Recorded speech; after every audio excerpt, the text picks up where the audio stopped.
I've lived 1,000 lives. I've piloted 1,000 souls. I've killed and fought at night just for another role. This is the Happy Jacks RPG podcast, a roundtable discussion that's a mix of friendship, humor, unbridled enthusiasm, and tabletop RPG topics sent in from around the world. Just for another role.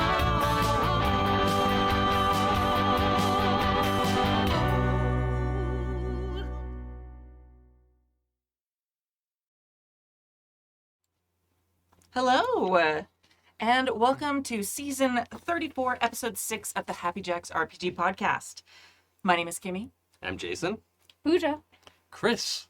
And in today's episode, I'm going to talk a little slower because I've gotten the note from people that I talk too fast in this beginning part. So I'm just going to chill. That's super critical, people. No, I mean, it's accurate.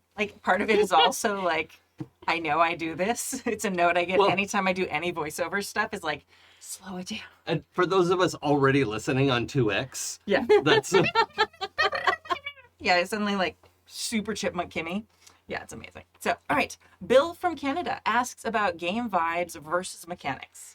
Charger347 shares about cursed magical objects. And from the archive in 2019, Midas from Adelaide asks about D&D classes. If you'd like to contribute a question or story to the show, you can email us at happyjacksrpg@gmail.com, or you can post in the mailbag channel in the Discord. Again, that's happyjacksrpg@gmail.com or the Discord. Announcements. Starscape is kickstarting right now. We've got 10 more days. We're almost 200% funded. Oh, So it's very exciting. Get in there, people. Get it. It's very exciting. So go to goldenlassogames.com/Kickstarter to follow the page and back the thing.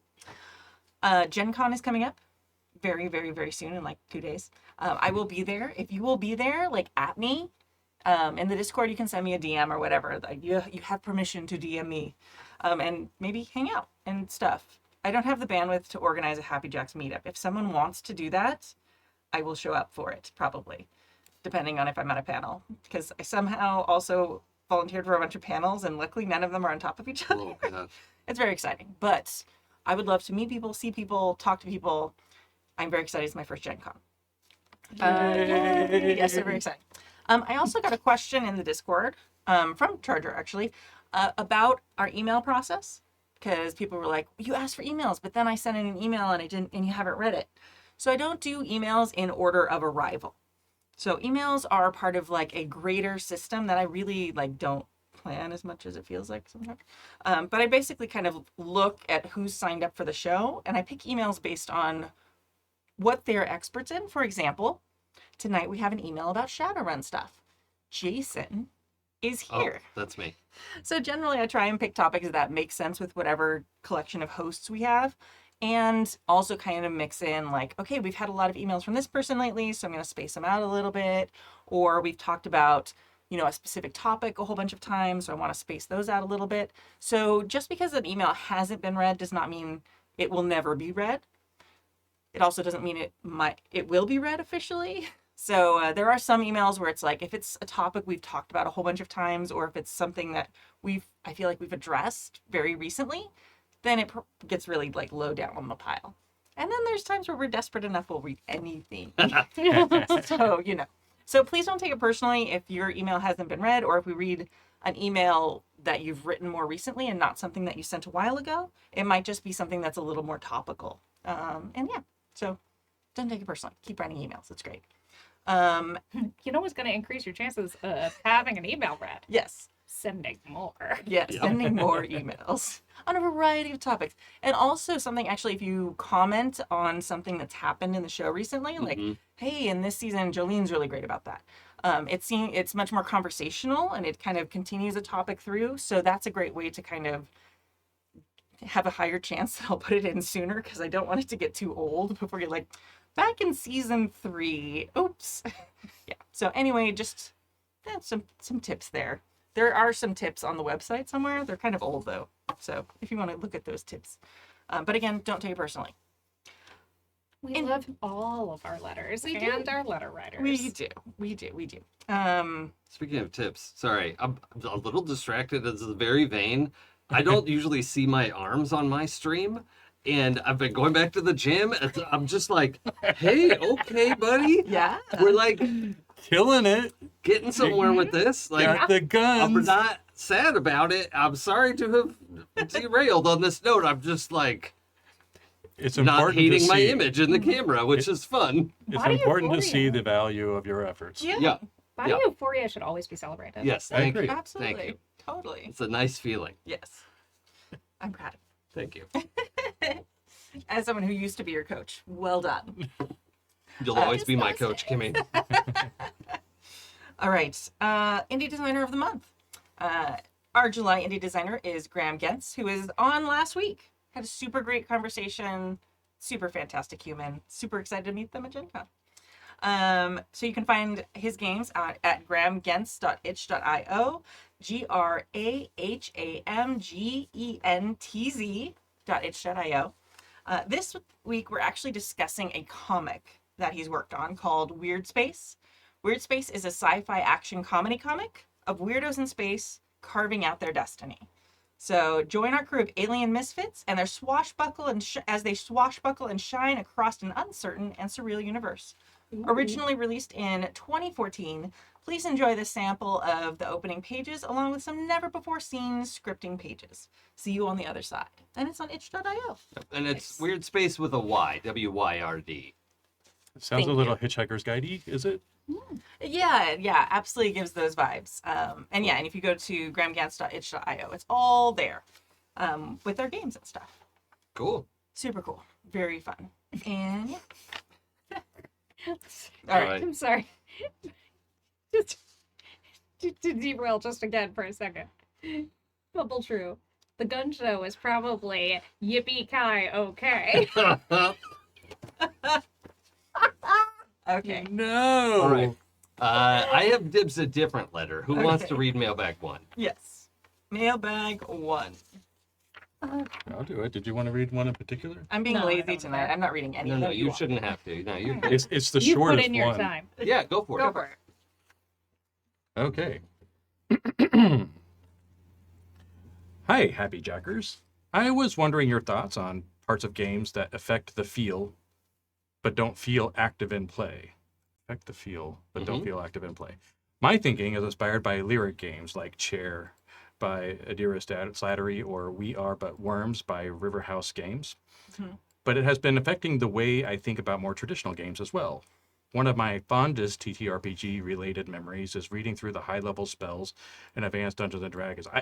I had a whole book of magic that I just read it without having read the other books, and I thought that was the whole game. Amazing. That wasn't in the letter, that was commentary. This was back when Bill was in high school. I had dreams of playing a character who got those spells, but I never got there, and realistically I was never going to. Well, not with that attitude. I've also heard a lot of stories that high-level D&D play isn't actually as much fun to play as it is to read. Are there parts of games you've enjoyed reading but that you don't really want to play with? Has reading about in-game powers you know you'll never reach affected the way you play your characters early on? Sincerely, Bill from Canada.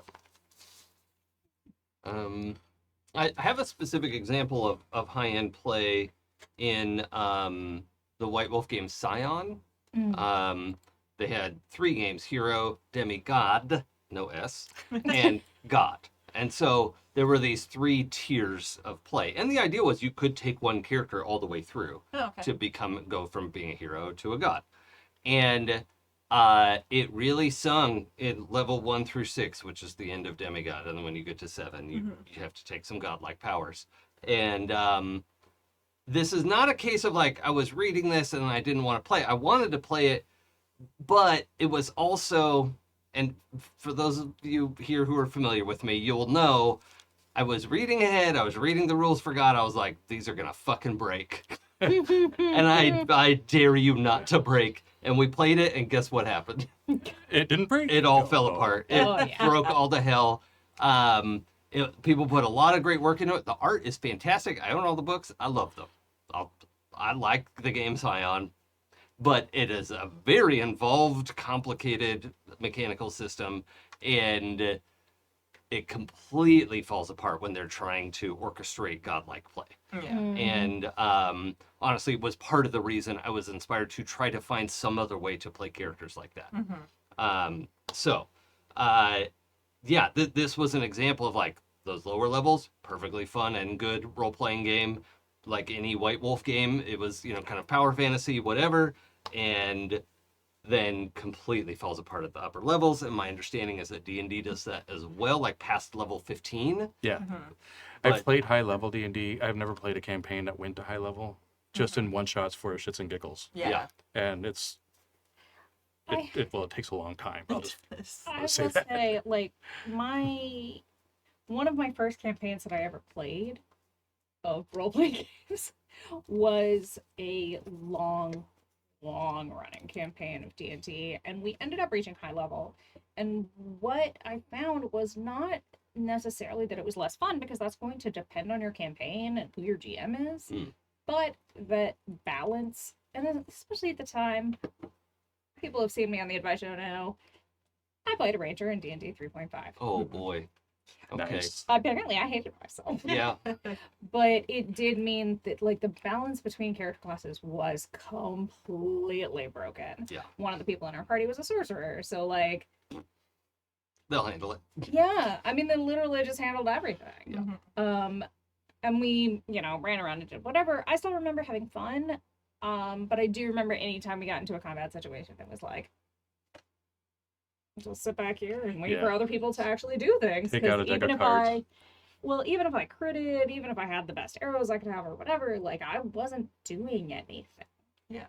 So that was kind of an issue, but I mean, it was a real issue. But at the same time, I don't know, like, I still remember having a really good time. The one game we did play high level from beginning, this was back in the 90s, we played Rifts from beginning to end. But listen, our version of Rifts, because we were teenagers and didn't read the rules, our version of Rifts was just to throw a d20 at each other, and then Oh god. if it was over 16, it probably would, I don't know. It was really, but one thing I do recall about that game is that the scale just got bigger and bigger and bigger. And when you think about, say, Marvel Comics, when things get too big, they have to destroy everything and start over. Yeah. That's basically what was happening. It was, all right, we're just going to obliterate the entire North American continent and then just move to South America for a while, obliterate that. Now it's the world that's in trouble, and the scale just got so out of hand. We wouldn't know anything about that. Nope. Not even a little. Now you have to introduce time travel so you can start over and undo everything you did. And it was, you're doing 5,000 mega damage on one hit. It wasn't pretty. Jason and Pooja look kind of attacked right now. Is this maybe about Pinnacles? Yeah. What are you talking about here? It's okay. I was happy with how that went, and the story actually had a lot of structure for what I wanted to do in that game, and I'm proud of that, actually. I mean, I it don't was think it fantastic. felt like it. Yeah. It just actually did a lot of the things I wanted it to do.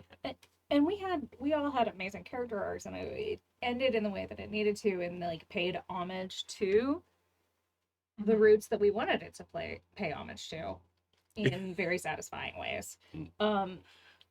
The the other part of this question I would love to talk about is, like, has reading about endgame powers, like, that your characters are never going to get to, and it reminded me when you said you had the magic book, is that I had access to a Vampire the Masquerade book. It must have been, like, 2nd edition or something. I was in high school in the 90s.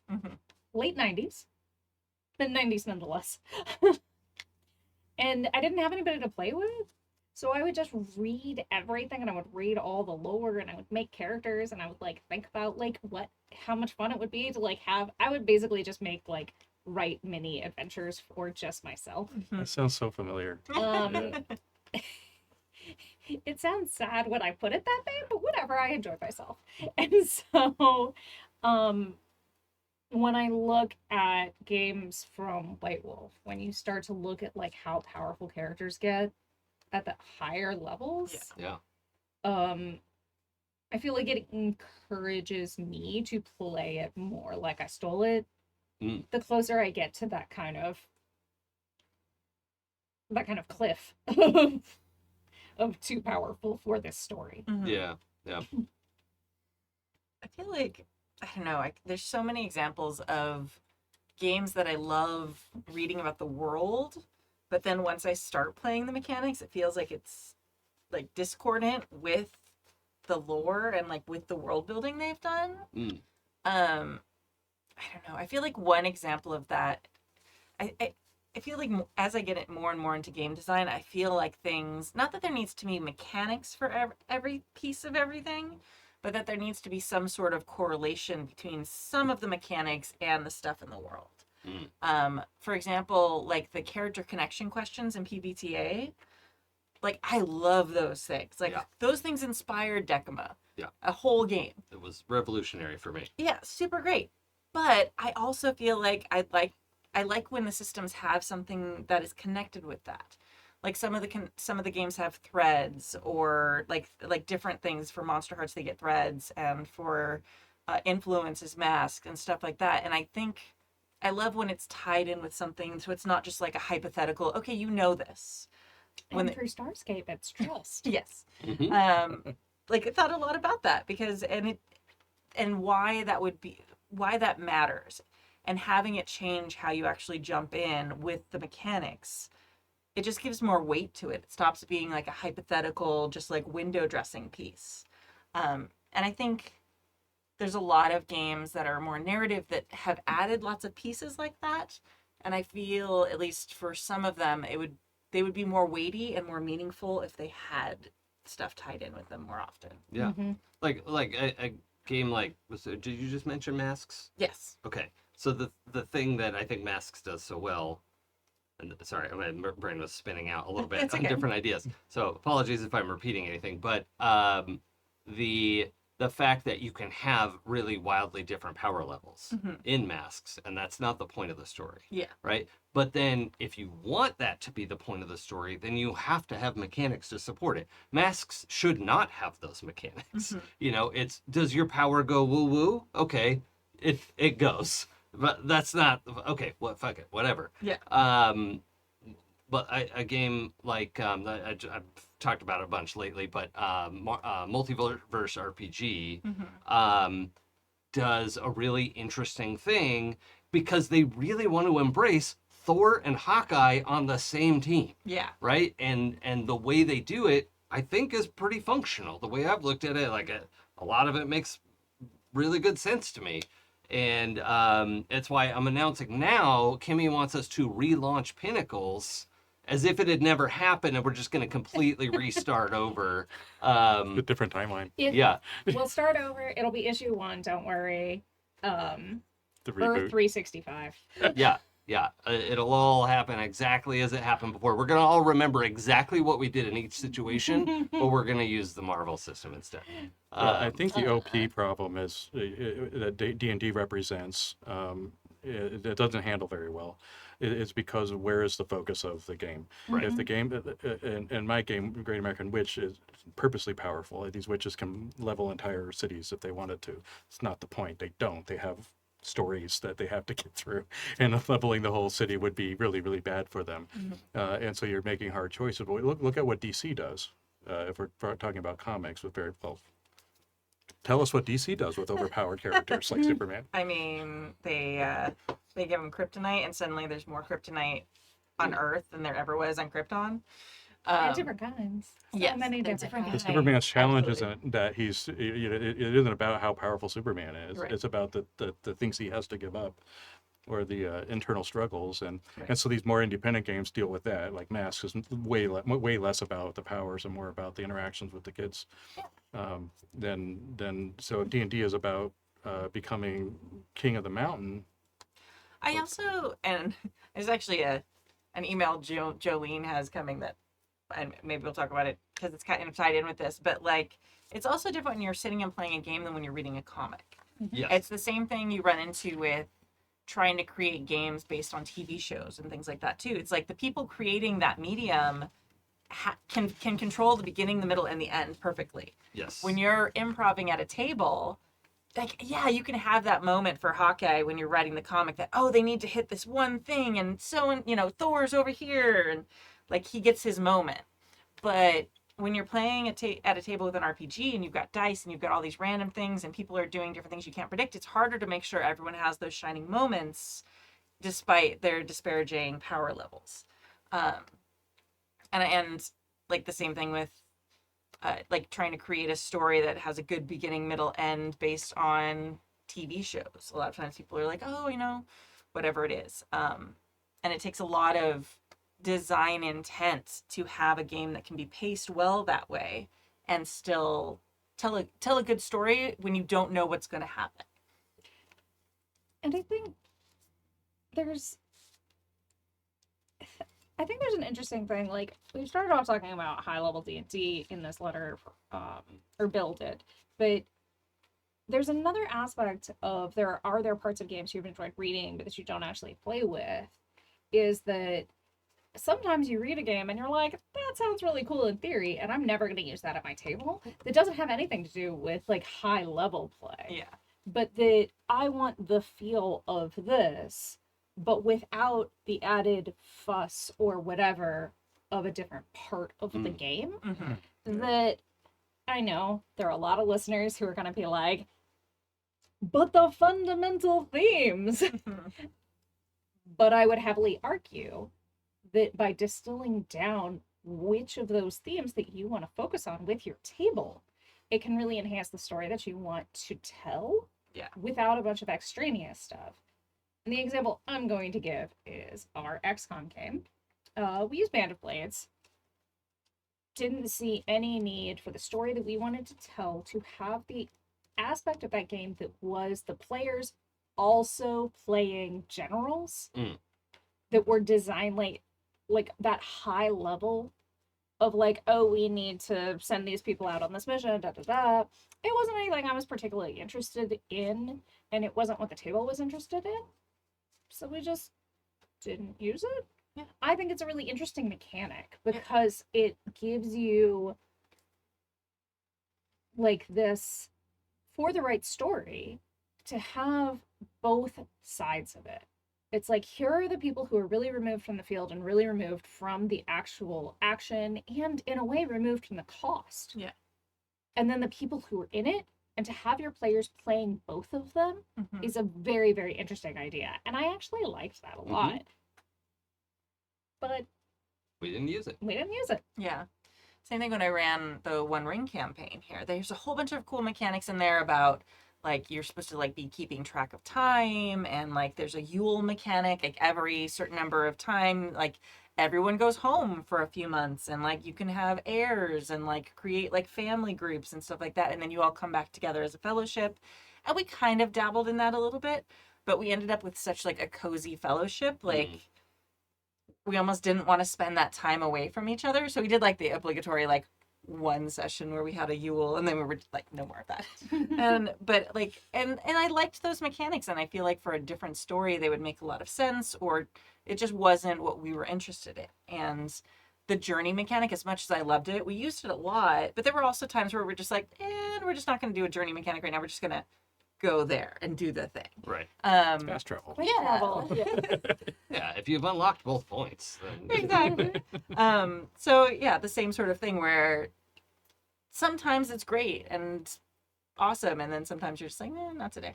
I think a lot of these mechanics are done in the abstract, and when you get to the table, you're like, Yeah. That was my favorite part of the game when I read it. The When I read it, journeys? yeah, Oh, I loved the yeah. journeys Yeah, for the most part. But when Journey you- is great. And I can't speak specifically to that because I haven't played One Ring, but too many games get out there without having been thoroughly play tested.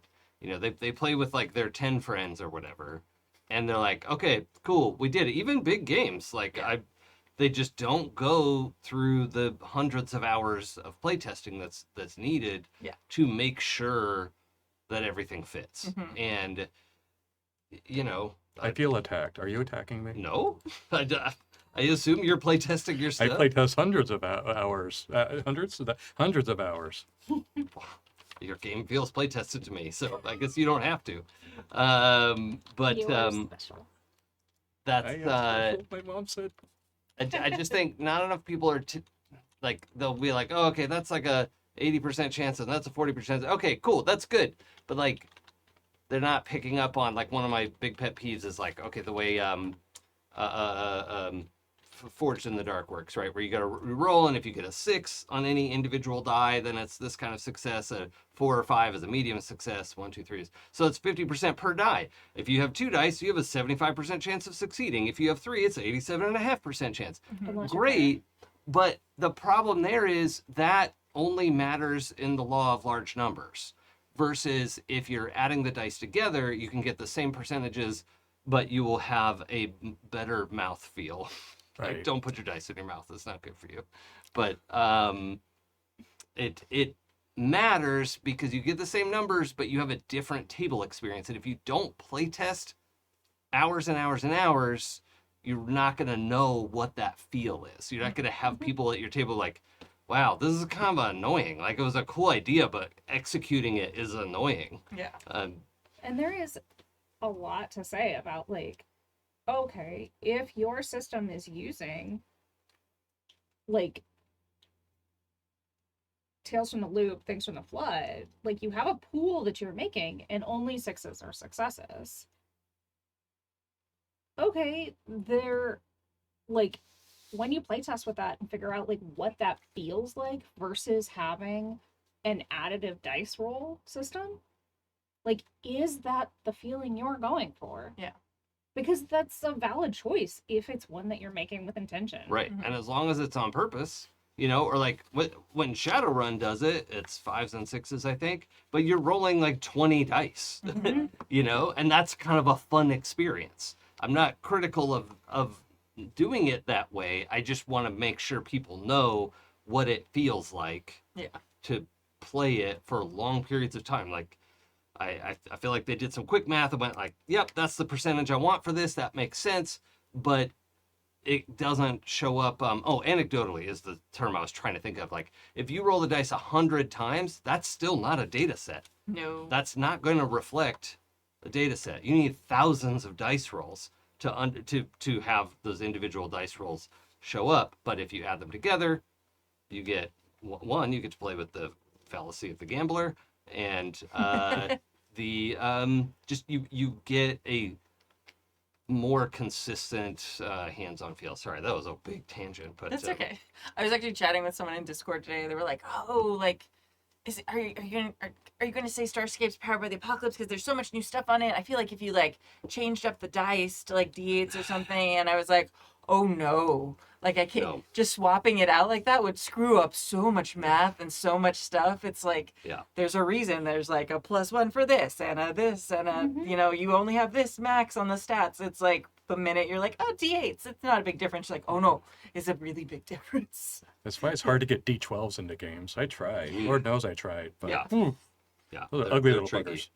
Yeah. They roll so nice though. Yeah. Have you seen the ones that just count up to 6 twice? Oh. They have 2 1s, 2 2s, 2 3s, and you just roll them as D6s. Yeah. And they roll it's so yummy. It's the wrong word, but I don't have a better one. Yeah. The satisfaction. Yeah. It feels really good to watch them roll. Yeah, we need a D12 conservation society. It's just like Let's rally people. the little pristine dice that nobody uses off to the side. Oh, how pretty. Well, you could use them I mean, for honestly, D4s as like, well. the number of Yeah. The barbarian uses a D12. Yeah. Yeah. like the number of times I've needed to like use a D4 and gotten stabbed. Yeah, you could do 12s as D4s. Mm-hmm. Just count to 4 3 times. But D4s also have come through a revolution of like new shapes, and I do like those. There's I some do really too. cool Yeah, stuff. those like barrel-shaped I love ones that are less murdery. Yeah, like the barrels I'm not as like the ones that are completely round, Yeah. but they've got the little flat guys with the Those are the ones outside. yeah. It's like the tablet. That's how I think of it. Yeah, those are nice. It's like I like safety that. scissors, but for dice. Yeah. Yeah. But they're also, it's just elegant. Like, it looks nice, I think. The barrel ones I've seen are usually the D6s. Yeah, that's yeah, true. Yeah. I've seen those for 4s, I think. Yeah. Maybe I missed. I've seen the 4-sided Yeah, ones okay. as well. Yeah. But is it a barrel if it's got 4 sides? Isn't then it's just Well, like a little in ball? the spirit of a barrel. Oh. Actually. Who cares? Me, What's I care. important is does it feel nice, Yes. and also does it stab me when I accidentally grab it instead of another die? The one I really love, I think it's Dice Envy has the little ones that are like the little old school like hearts from like video games where you got like the four little hearts and you roll it and like one is the one heart. Yeah, that's a good one. Like the people who played like Legend of Zelda like back in the day. It's like the little hearts. So good. Is the Shadow Road thing in email 3? I think so. I don't know. Okay. I think it is. Okay. Right. Can I dibs that one? Yeah. Okay. Mailbag number 2. I can share this one with you if you get bored. Is this the one with stage notes? Yeah. Hello, Happy Jackers. Charger347 here. And with the debacle that was season 33, episode 10, in which my making overly complicated magical items email was derailed first by my own pushing the good ship Happy Jacks downhill with the mention of the Arby's Meat Mountain. And then the crew themselves igniting the GATO engines bolted to the side with the mention of the Dune popcorn bucket, rocketing them to glory. 3310 is worth a review. Go check that out. Where was I again? I don't know, but we do need more Arby's. They're all closed where I live. I think that's a reason unto itself. Oh yes. After all of that, put the cast into an understandable giggle fit, I figured I'd try to keep that energy going by re-examining the topic from the other side of the coin. Hopefully this time with less unintentional innuendo. As long as it's intentional, I'm good. I think the best innuendo is when it's unintentional and we just act like, 11-year-olds and we're just like, just like, I oh, never stop. do. I don't act like that. Tamed. Oh. I'm very serious. From this point forward, I'd encourage you to read this email in a most devious, Oh, I'm glad you got mysterious, and sinister tone to set the mood. Of You're being course, directed. I am. I was encouraged. Explicitly. This is Quentin Tarantino stuff here. Oh yeah. Less feet. My topic, my dear Happy Jackers, is how devious is too devious when designing cursed magical items. Too much? Fair No. enough. Back That on was a topic. great move, huh? That was really good. Yeah. I've never actually been fond of cursed magical items. Something I plan on remedying the next time I ever get to run a game. But from all the best sources I've gleaned from, this wonderful show included, I've put together 2 helpful tips to make your cursed gear more enjoyable. Oh boy. Is this like, I thought we were not doing innuendo? Like, I feel like there's innuendo. I think there's innuendo. I feel like it's coming. It's an innuendo! It's what it says. Yeah. First, cursed magical.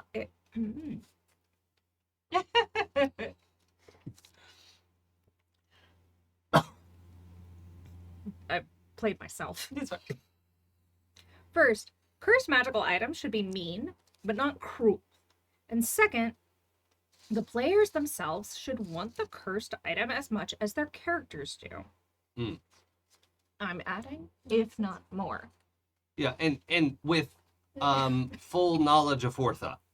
Like the witch's hat. Yeah, like you should know what the curse is. Yes. And then decide this is worth it.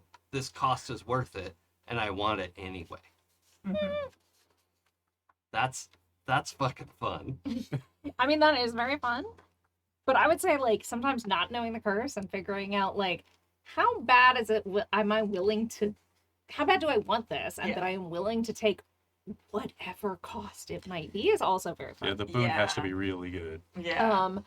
But for your amusement, I present to you the Boots of Bounty. Mhm. This magical pair of boots is capable of producing a copious amount of fresh grain. For a price. Engraved in the soles of these sturdy leather boots are the phrases, "With appropriate blood, sweat, and tears, one will receive a bounty," and "With hard work comes reward, but with shortcuts, only frustration." These are some big ass boots. The fact that they're not boots of booty is so disappointing to me. I was about to congratulate them for not making them boots of booty. We're very different people. In order to activate the boots, one must not only put in amount of seed grain in one boot sufficient enough to make your walking experience unpleasant and walk for 1 hour. After the price of discomfort is paid, a bounty of 1 bushel's worth of grains used. Worth of the grains used. Oh, yes, Yeah. thank you. A bounty of 1 bushel worth of the grains used can be poured out of the boots. Wait a minute, a bushel's a lot though, right? I mean, And according to Charger 347, a bushel can be approximately anywhere from 30 to 60 pounds, depending on which type of grains were used. So keep that in mind for what kind of return on investment your players Oh will man, be that looking could be a at. weapon though. Yep. The real curse, though, Yeah. is that the boot draws vitality from the wearer at the cost of 1 HP per bushel. This HP drain is accumulative and will not heal naturally. Thankfully, it can be easily countered with magical healing. But unless the grain produced by the boot is either consumed or processed first, either by cooking, baking, brewing, etc., it disappears as though it never existed as soon as the possessor of the boots is healed. Oh, okay, that's cool. Remember, blood, sweat, and tears. No shortcuts. I even like, before we get, because there's still more of this letter, There's so much more. the idea of you can't be healed until all of that grain is consumed or used. Mm-hmm. I'm like, come on, everybody eat. It's a There's bake day. So much more of this than I thought there was going to be. Now actually, this reminds me of so at the beginning of lockdown, rice was in very short supply. Yes. And I live on rice. Rice is the grain I would die It's for. like a perfect food. But I also live alone. And so when I went to my local seafood city and I went to find some rice, they didn't have 5-pound bags of rice, but they did have 40-pound bags of rice. I had one of them too. Yeah. Took so long to go through, and because I was only there to buy a couple of things and this rice, I only had a basket and not a cart, so I carried it around like a toddler until I was Yeah. done Like shopping. a bag of soil. Like from a the garden store. squirrely toddler. Yep. The look that the cashier gave me was totes worth it. So now the So the boots go ahead. create grain. The boots You create have to grain. use the grain, otherwise the boots go away. No, if you No. heal up, the grain goes away. Oh, if you heal up, the grain goes away. Yeah. And it won't be natural healing, it has to be magical healing. Right. Yeah. Now, the absolute gem of this cursed item is that while these boots truly are cursed, and the player cannot be rid of them until they are removed via magical means, the characters themselves are not compelled to use the grain multiplication feature. Oh. Only the player is. How many stories have we all heard of an adventurer making a tidy profit from using a magical item that produces goods with no overhead? Rumpelstiltskin. Even the hardest working of us would love to be able to make a living without having to worry about the procurement of materials. What player wouldn't want their characters to be financially sound? Break kayfabe, return to normal reading tone for next paragraph only. And action. Oh wait, we're breaking action. My bad. Actually, now that I think about it, there's plenty of players that want their characters to be grungy little trash goblins. Reject jovial, return to mysterious. But I digress. Here at the end, I leave you with this. Your cursed magical items should not be foisted upon your players via their characters. They should be foisted onto the characters via their players. Now, Have fun.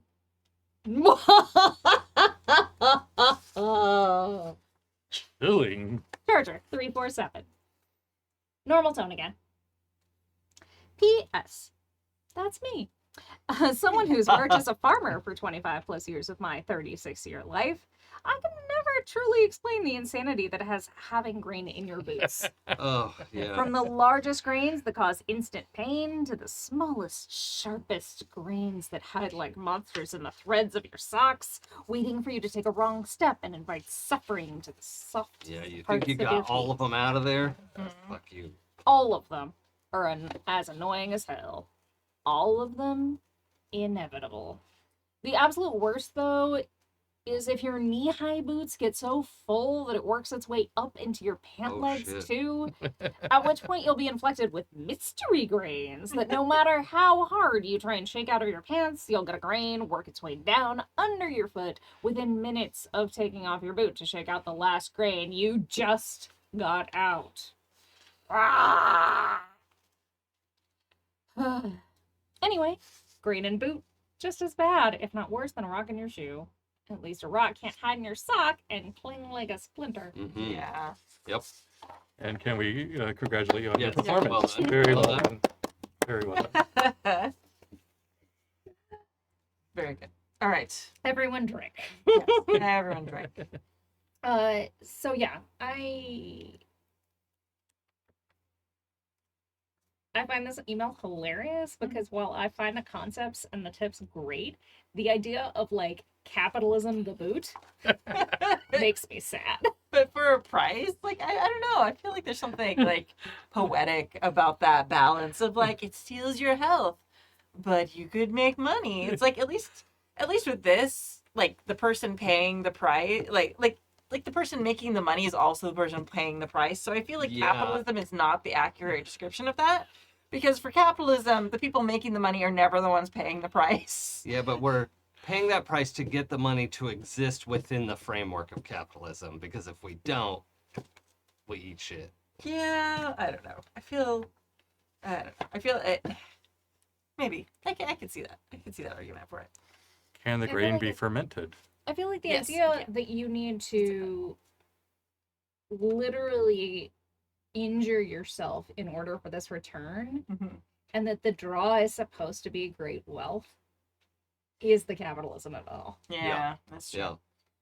I feel like this would be a perfect item for like as someone who owned a tavern, like a brewer or something.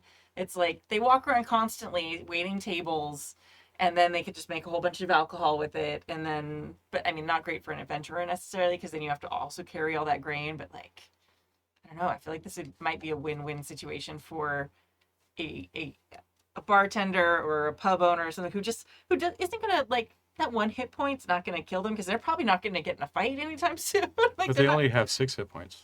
Yeah, I mean, they're not going out to fight dragons, hypothetically. They're just, like, gotta keep people behaving Right. at their table. So But they can only use the boot 6 times. Well, no, you get the magical healing because once you put it into the fermentation process, you can. Well, if can these get small healed up. villagers can get, like, healing potions, can they? I mean, I don't know. Like, If he sells enough beer, yeah. also, right, in kind. Yeah. Right, yeah. what this really lends itself to, specifically for the boots, is like the Legends and Lattes or Can't Spell Treason Without Tea cozy fantasy game. But you're running a tavern, Yeah. but like you're all your adventurers have come to the small town to like have the small town cottagecore experience, Right. but they're all like adventure backgrounds. So you've got your healer, you've got your mage, you've got your, and they have like decided like, you know what, this adventuring guy, this ain't for me. My dream, craft brewery. Mm, Yeah. I can see that. And a bakery. yeah. All right. Well, we have a third mailbag here Yes. from the way back machine of 2019. Oh wait, was I the only person who had anything to say about that email? Well, I think we kind of commented Yeah, as we it was- went. yeah. Oh, okay, yeah, that's true. And it was more like a story. Like, it's not necessarily like a question. It's more like, that's Yeah. hilarious. Great idea.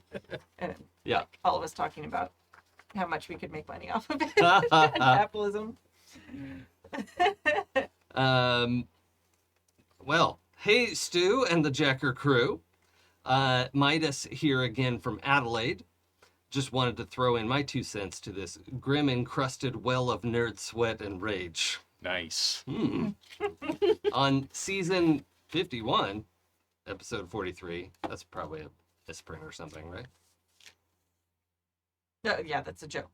I think Oh. they're like, Or whenever you guys bring it up. I get it. Okay.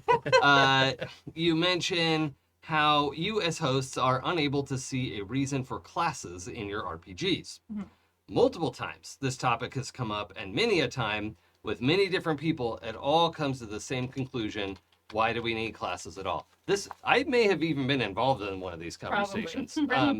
But my opinion has evolved over time. So Which is allowed. I hear time and time again of you all talking about systems like Wild Talents, GURPS, and Savage Worlds, to name a few, as better games purely because they have more customized character progression system in them, and that having such a restrictive class system like D&D is such a hindrance to gameplay. Cannot explain how much I've wanted to scream into my headphones the answer, but instead I thought I'd take my time and carefully write out my response to your opinions. The reason D&D is so popular and why the class system is needed is because it is easy. I don't disagree with that. I mean, I would disagree that the D&D class system is easy, but that's fine. You level up, you gain hit points and a class feature, maybe some spells. A paragraph of text tells you this cool ability you can now do, and that is it. No more need for you to assign points where you want to get better and ultra customize yourself. It is just XP level up, go. As a person who has to introduce new people to role-playing quite a lot, D&D has made itself benefit from the fact that it's stuck to the class system. Each class represents your favorite archetype from fantasy. And I'm going to pause real quick too, and just to add, like, honestly, I feel like PBTA playbooks do the same thing. They're striving to embody a trope, a story trope, a storytelling trope. And that is helpful for people understanding what your game is about. Right. Classes aren't jobs. Those are archetypes. Right. Yep. Yeah. Right. So, if I say the word ranger, most people will think of Aragorn or Legolas. If I say paladin, most people I know would think of King Arthur or the Teutonic Knights of the Crusade. If I say wizard, Gandalf or any other wizard from pop culture will spring to mind. For me, it would be the one airbrushed on the side of a van. That's my wizard of choice. that's Jason saying that. Not Yeah, this that's poor my person. editorializing. If I say monk, then people who like anime start telling me about their favorite anime characters, and I immediately regret bringing it up, or they think of Jackie Chan. But no commentary on that. I love Jackie Chan. Look, Wait, so that's Look. them saying that. Yeah. That's their commentary, Okay. not mine. look, if you're gonna talk about monks and you don't want to talk about stuff like One Piece or like, why are you even bringing it up? Well, I think the writer here probably doesn't like monks in the game.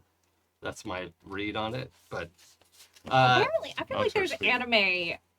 Hey, anime hate. yeah. This person does like anime, I guess. Which like rude. With this one sentence character association, it allows you to get into a character that you like a lot easier and start playing the game for fun faster. I've handed Shadowrun characters and One Roll Engine characters to people and have had them take a while to roleplay and are always a little more hesitant. But the moment I pass a D&D sheet to them and say, this is a human fighter who has an enchanted sword, think Jon Snow, and the lights immediately light up and they know what is going on. I am all for customization and verisimilitude, but some days I just want to get together with friends and not need to worry about all the complexities other systems bring. Even those hippie games tend to make me get a little more exhausted to play as they require more narrative adaptation, as every role will change the game and you need to be participating as well. It's true. It takes a lot of energy to run those games. Yes. does. Yeah. Yes. Sorry, what I are like hippie that. games? Well, PBTA mostly is what, Oh, okay. yeah, that type, like indie games. it was mostly the hippie games was mostly a term of endearment, I think, at that time. Oh yeah. With just a splash of Compensation. yeah, Well, and disparagement. and on the podcast we were using that too. It was like Yeah. crunchy games were more trad games, and then hippie games were like the more narrative games. So it was Right. kind of like our shorthand back in the day. Oh, back when Pre-pandemic. I was, too scared to come on the podcast. Yes. Yeah, those you were just in the APs then. That was back in our traveler campaigning days. And Cthulhu. So, Yeah. I am all for. Wait, did I not finish the sentence? I don't know. Some days the paladin. Yeah, okay. So some days the paladin just wants to roll the dice and smite the big bad evil thing because it burned down an orphanage for no reason. Jesus Christ. So to sum up, D&D classes have a place in RPGs as it is easy, and that ease breeds fun and adds more flair or customization later to find a level you are comfortable with. Now, for the love of God, just call it what it is. Easy fun, and accept that it has a place among the other games you all play. Mhm. Tropes are good, and classes are the tropes, which makes any life as a GM easier. Yeah. Question for you all then. What is an archetype / class you will always gravitate towards as a player? Mhm. Apologies for the length, but when you've been holding back on unloading for so long, it tends to build up and explode. Wait, what was I talking about? No idea. I'm a grown up. Oh yes. Screw you all and have a wonderful day. Your weekly shows never fail to bring light to my non-alcohol filled heart. Amen to that. Midas from Adelaide. Was there a discussion that classes are? Well, it was a common thought, Yeah. and I know I was part of that. At Yeah. least I don't think maybe I didn't articulate the idea that yeah, it is simpler, right? And I'm not interested in that, right? It's so simple. Okay, I want to play different types of game, and I think I probably said it in a disparaging way. And we've also talked about back in the day we talked about classes a lot. Yeah. So Yeah. who knows what Stu or Stork said at What one triggered point? this? Who Yeah. knows? Yeah. I totally I'm not agree. gonna let you take blame for something that we're not sure. No, that's okay. I remember having conversations about Yeah. this, and it boiled down to I liked all the customization, but none of this is wrong. Yeah, I Right? totally agree. If you hand somebody a Shadowrun character, now I disagree on the idea of hey, this is a street mage. Mm-hmm. They learn magic on the street, and that's not have you read Harry Dresden? That's not that hard to get to, or a street samurai. Have you seen any cyberpunk material? It's not that hard to connect the dots on those. Yeah. But also what you're talking about is fantasy is more in pop culture, or Lord of the Rings, right? Is this big, easy touchstone, whereas a lot of the genres I like don't necessarily have one big touchstone that everybody knows. Yeah. For me, I like it goes back and forth. There are times where I feel like doing GURPS where I get to build it, or Wild Talents where I get to build it based on points, and I can put the points wherever I want, create the character from scratch, make something totally that feels unique to me. And then there's also times where I'm hand me the character sheet, I'm going to circle 3 things, and I'm done. Let's play. So I love both.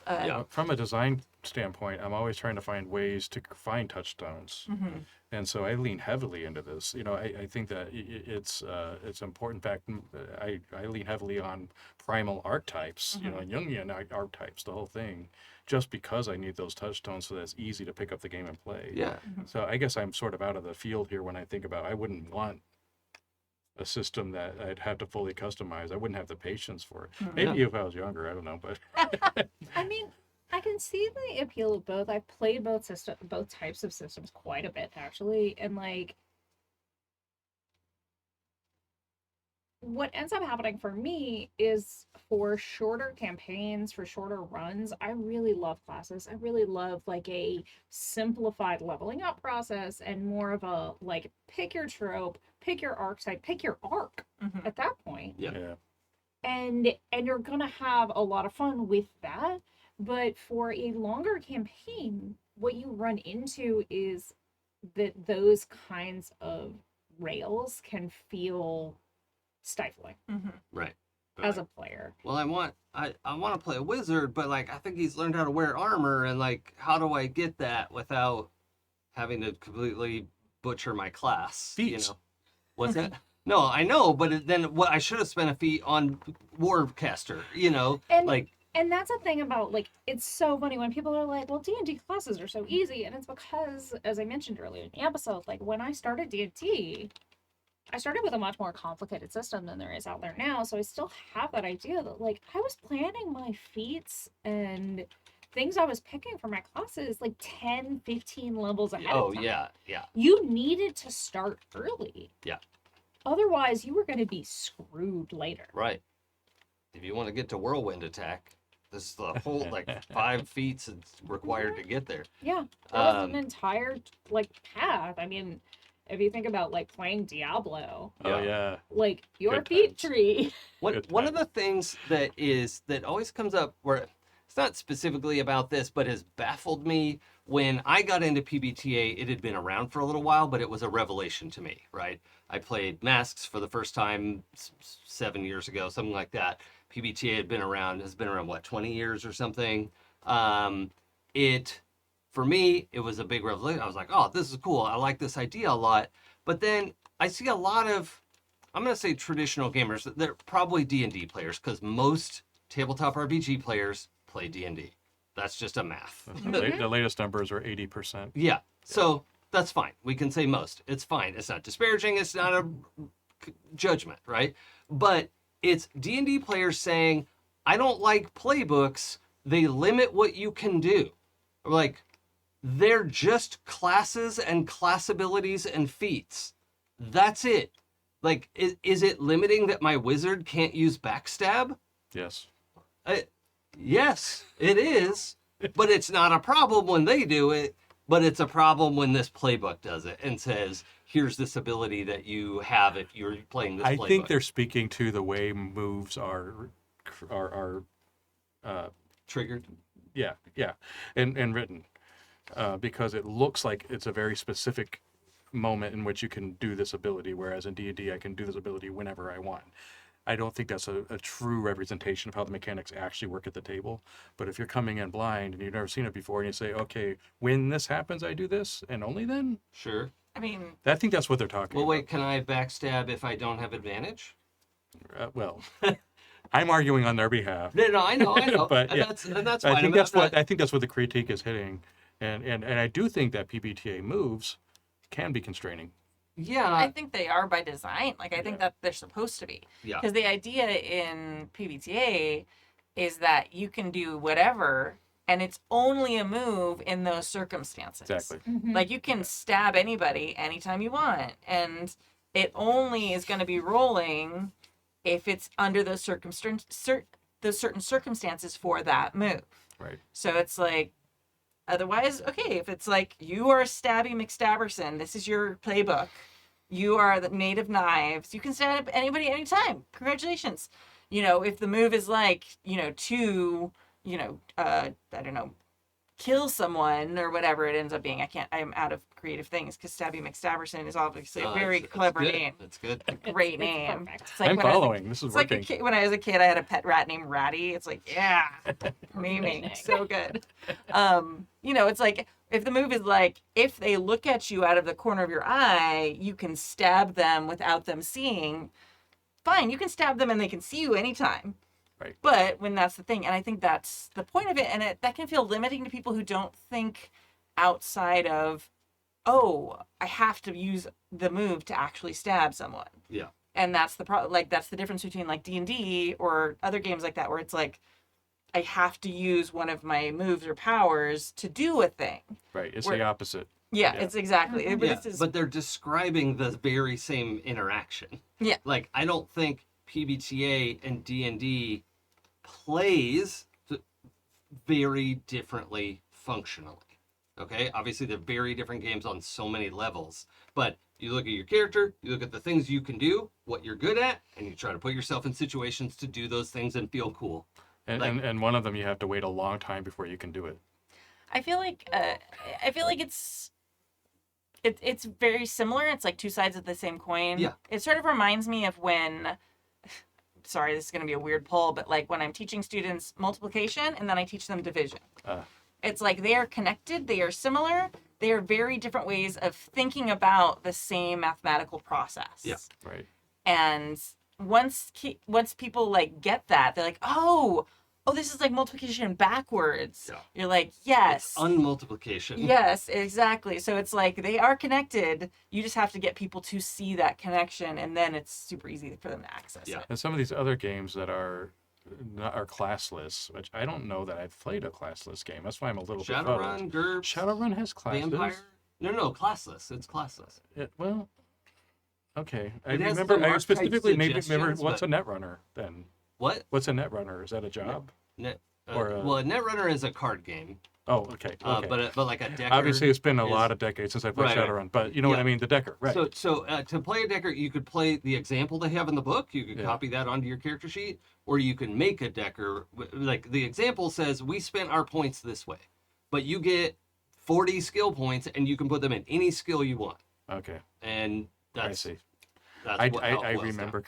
And that's how, I mean, when you talk about like point buy into, you have your simpler ones like World of Darkness. Yeah, World of which Darkness. I That, guess that is really holds your classless. hand through the process. and I feel like it's a really good balance of like an Mhm. introduction to, and one of the things I like about that is it can inform the kind of story you're telling like way early on. Yeah.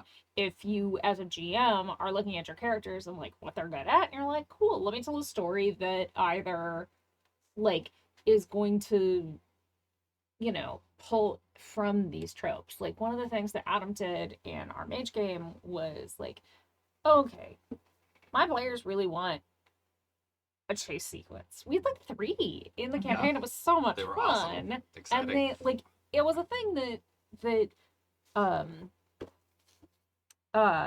one of our players was really, really good at was driving. Mhm. So she got to use those skills and it was great and it was fun and it was like all of that kind of thing. And that's where point buy can be interesting. And then you kind of go into like the wilds of it, where like not only did we need an Excel or Google spreadsheet to make our Pinnacles characters, but only like one of us could make them outside of Jason, and even then I would say only Jason could make characters for Wild Talents. I long ago I decided, you know what, it's so much easier to just pick from the menu because there's like 20 pages of options. I'm like, I'm gonna use this and I'm just gonna be like, I'm gonna swap it just a little bit and it'll be fine. Because like the first couple times I did it, it took so long. I was like, this doesn't matter that much because I'm doing a one shot at a con. I So gotta show you the spreadsheet. It's really yeah, good. okay. It's a I'll check it out. beautiful I didn't spreadsheet. make it. Yeah. It's just really good. And I did roll back one version of it and fix it a little bit, but other than I that, do Yeah. like a good spreadsheet. I do. But like Sarah, I'm sure Sarah could make themselves. yeah, Sarah a fully character. grokked the game. But even in World of Darkness, I mean, the type of vampire you are is a type of class in Yeah. a way. I mean, Right. it's an archetype. Yeah, you're just building the class piece by piece, And right? in World of Dark, and thinking of even Chronicles of Darkness, and even if you're just playing Cthulhu, you're still kind of bound by an art. I mean, you're an investigator. Right. I or like you're a, yeah. But what I like Soldier. about World of Darkness, though, is that modularity. It is kind of best of both worlds in a lot of cases. I don't actually like World of Darkness character stuff that much. I like the game settings a lot, but the being able to say, okay, well, I'm this clan of vampire, but within that, okay, yeah, they're all big burly guys for the most part, but like they gotta have some witches, Yeah. you know, they gotta have some accountants, right. you know, like, oh yeah, I want to play those animal guys. Somebody's screaming into their pillow right now, but I I'm want to just be. internally screaming. It's Yeah. fine. I It's want to fine. be the accountant for the animal clan. Oh no. You know, I'm like, cool. What are those? The I think you- furries, I think the you vampire heard her. furries. What are they called? The Venture and me are so It's upset. Harm was Um, inflicted right now. Yeah. But because it's fun to play off type, that's the sort of thing I'm always looking for, and I found so You're being- difficult to do. Oh, Gangrel, yeah. Yeah. The I like those because you like pick a lane. Yeah. So you end up with a very like people pick different lanes, so they've got different types of characters. But then in there you have so much control and creativity. Yeah. If you want to put a bunch of points into being low generation, that can be great. Or you can put a bunch of points into other things, and so you end up making a lot of really great customizable choices, like a point buy system. but it kind of saves you a lot of the trouble, just because everyone already kind of knows where they're going to end up being and what like archetype they're going to be within that set. So I tend to prefer systems that have some sort of where you pick your archetype and then customize it for that very reason. It's just so much easier to keep, as a GM and as a player, everyone kind of having their own special spotlight moments, but also be able to customize everything, because I love customizing things. Yeah. That's a cool takeaway. I mean, I could see some of the indie games taking more of that in, Yeah. because there aren't a lot of customized. If you're playing a typical PBTA or any of the games that I've designed, this is what you get, Right. and there's no player choices, which makes it, to your point, harder on campaigns. Well, that's the thing, though, is like one of the things I was going to say is like on the very other end of the spectrum, you have a game like Quest, Ugh. where technically there are choices, technically, But if they mattered, if they were balanced in any way, shape, Yeah. or form. But that aside, a lot of PBTA, a lot of indie games specifically, are not meant for campaign play, and that's Right. not a bad thing. right? Yeah. Or they're meant for very short campaign, Yeah, and 6-shot, 8-shot at most. that's actually kind of amazing for introducing people to TTRPGs, or just like if you have a group that gets bored with a system pretty easily, or just wants to tell short stories or whatever it is, or like your favorite thing is to play it like you stole it every time, Mm. which sounds awesome actually now that I Yeah. put it that way. That's actually, it fulfills a specific purpose. Not everything has to be made so that people are like everything is the most customizable and fulfills all roles. I want to just touch back real quick to how awesome a GM Adam is. Yeah, seriously. And the idea of like, oh, what do my players have? Okay, I'm going to make sure I put that in the game. That can apply to everything. If you have a fighter and a paladin and a ranger, and like if this is your party makeup in D&D, give them stuff to hit. Don't give them a million like intelligence-based traps and whatever. Like maybe a couple because it's funny, but like this is the game they want to play. They are telling you. Versus if you have like a wizard and a monk and just like something else is going on there. And like one of the great examples, Aaron from QCG were playing this like spy game. It was sort of like Jason Bourne-esque, not whatever. It's Nice Black Agents. Yeah. Oh, thank you. Nice Black Agents. And one of the things in there was Wheelman. I love characters who drive stuff. I like cars. It's fun for me. I wanted to do something with that. And I was like, hey, in this scenario you have planned, is it all like undercover stuff, or like, will we have a chance to drive around? He's like, dude, if you put 10 points into drive, there will be a goddamn car chase. Yeah. I'm like, yes, thank you. Okay, this is like the frame of mind that I want GMs to have, is like, help your players make their characters, and then design the story around those characters. Yes. Don't make up your whole goddamn story before they get to the table. Yep. That's what's so frustrating. There's one to thing me. I learned from Baldur's Gate 3. Yeah. Many things. One of the things I learned was that the B plot is way more important than the primary plot. Yeah. The shenanigans going on between the characters and what they're going through, the parents of certain characters, etc., etc.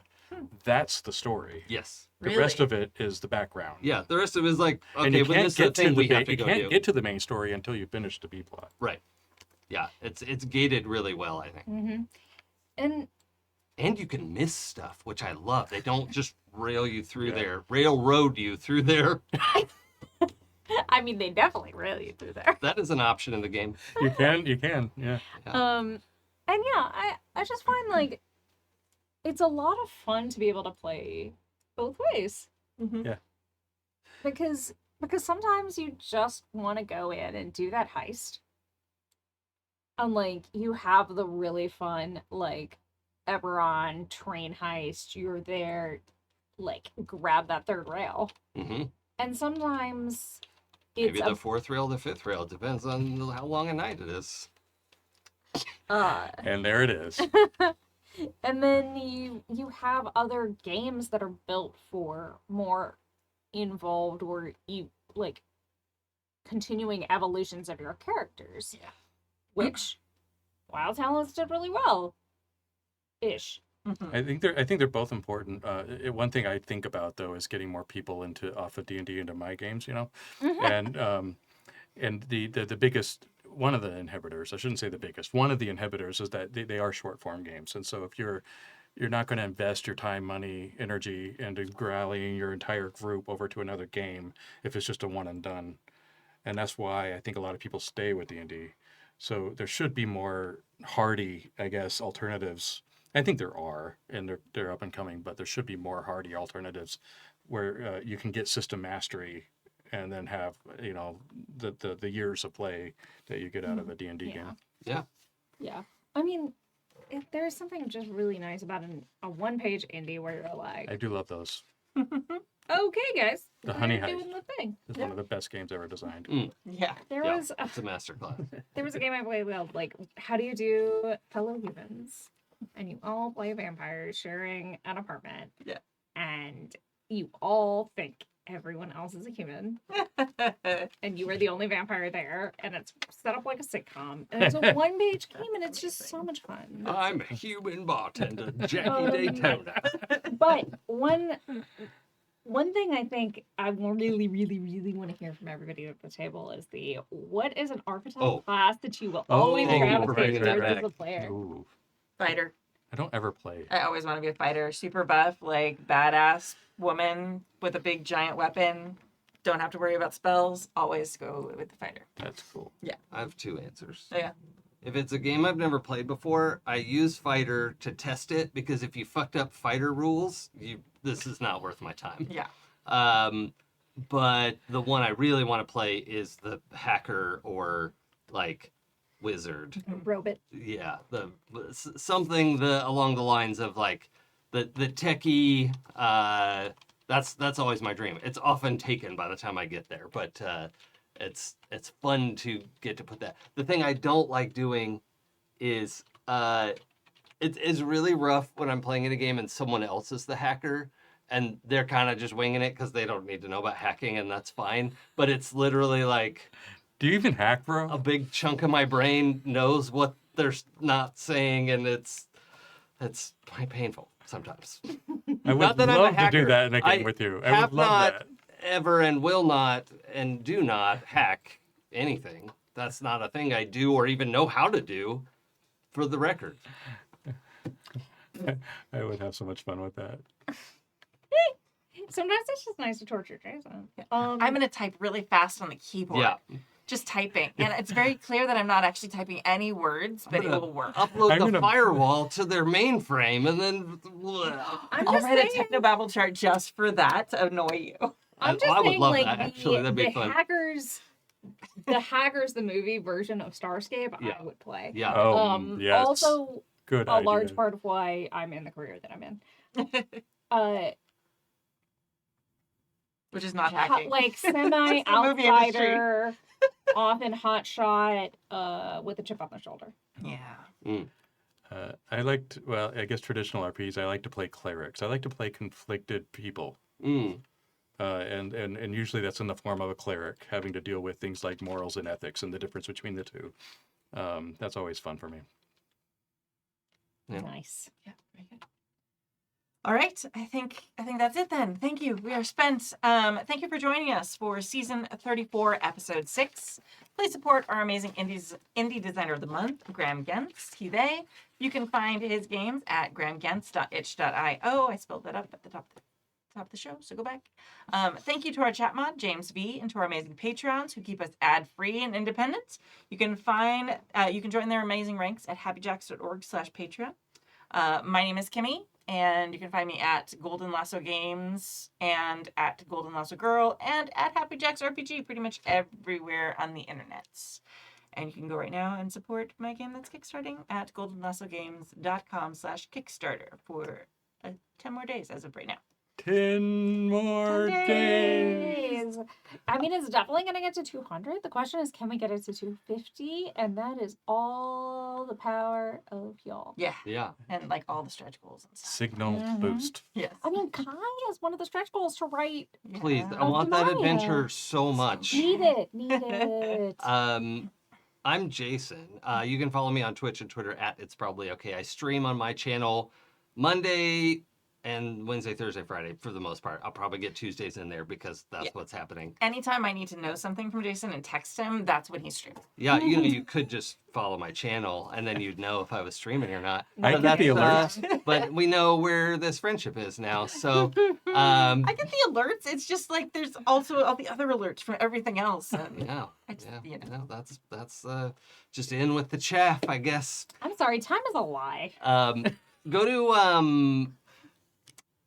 kickstarter.com/Starscape to check out anything else that you want to know. As the only thing I care about right now, and if you haven't supported it, I don't care about you. No, that's not true. Not everyone can afford to, and that's the whole thing. I love you, no matter what. But if you have money and you spend it on something else instead of supporting this Kickstarter, I'm very disappointed in you. Ooh. And you can do better. Rough. Hi, I am Pooja. You can find me on the internet as Forgotten Saves. Everywhere I'm active anyway. And if you want to hear me play TTRPGs, I'm on the Happy Jacks back catalog with Kimmy. A bunch. Um, Playing Vampire and a bunch of stuff we just talked about. The point by system. Animal clans. Yeah, Yeah. and Queensport Games, it's on Mekong, and 12-Sided Stories back catalog. I have made the rounds just a wee bit. And I would say the day that you were listening to this and the time that you were listening to this dependent, and the next day you could call your local representative and your federal representative and have a word with them about current events, whichever way your political leanings are. And by that I mean that we have an election coming up that is going to make a really big deal nationally. Research and vote in your local elections, because those will have just as much, if not more, lasting impact on your life. Yeah, just get involved. So true. Yep. And obviously that's US centric, but also research and vote in your candidates in other elections in other countries as well. Please. Franchising yourself is very important. Yes, be involved. I'm Christopher Gray. You can find my games at sunderedhold.com. And I also have another project that's brewing. Some of you may have seen a trailer come up. It's called Lacuna World, lacunaworld.com. And what this is a setting. I'm going to start streaming world building and story building about this setting. There's going to be fiction. There's going to be games. There's going to be all kinds of things coming out of it.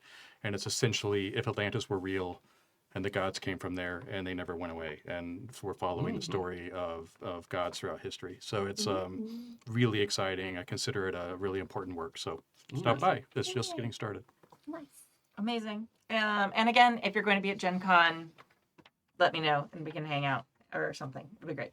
Today we're going to leave you with a song called The Untitled Bitters Song, because they couldn't bother to name it. Speaking of bad names, Ratty the song is it's an untitled bitter song. It's an untitled song about beer. I think of great names 2 hours after I needed Way them. after, 100%. Yeah. It is by the Poxy Boggards, and you can find the rest of their stuff at poxyboggards.com. Thank you so much. I'm going to be at Gen Con next week, so Jason is going to be emceeing the show next week. Ooh. Uh-oh. So good luck and good night. Bye. Our captain's pride was the portrait of his bride. He kept it in a very special place. He'd say, when I've had enough and I feel like giving up, I'd pull it out and look into her face. And it's not 'cause of love, and it's not 'cause she's my dove. It reminds me of why I'm out at sea. And when I feel like quitting, I remember all her spitting and her cussing and her hurling knives at me. Well, the rations are thin and the ropes tear at our skin, and the Spanish, they will try and take me live. But I won't go home, cross the seas I will roam. It's better than living with me wife. We'd returned from a trip, set to unload the ship, when a rope slipped away from its place. But poor old Mickey Goff, it tore his leg right off and sent him straight down on his face. We were about to cut free and to set out to sea. Mickey hopped up with a scowl upon his face. He said, I'm going with you, I'll not stay with that shrew. Not far she comes, let's get out of this place. Well, the rations are thin and the ropes tear at our skin, and the Spanish, they will try and take me live. But I won't go home, cross the seas I will roam. It's better than living with me wife. I saw Benji McGee as he washed out to sea when a wave swept him over the deck. Our sailors were tough, but the storm proved too rough. If we turned her around, she would wreck. And as the sea pulled him down, but before he could drown, I heard him yell with his last breath, tell that harpy at home I am free from her scorn. I'll finally find peace in my death. Well, the rations are thin and the ropes tear at our skin, and the Spanish, they will try and take me live. But I won't go home, cross the seas I will roam. It's better than living with me wife. Well, the rations are thin and the ropes tear at our skin, and the fall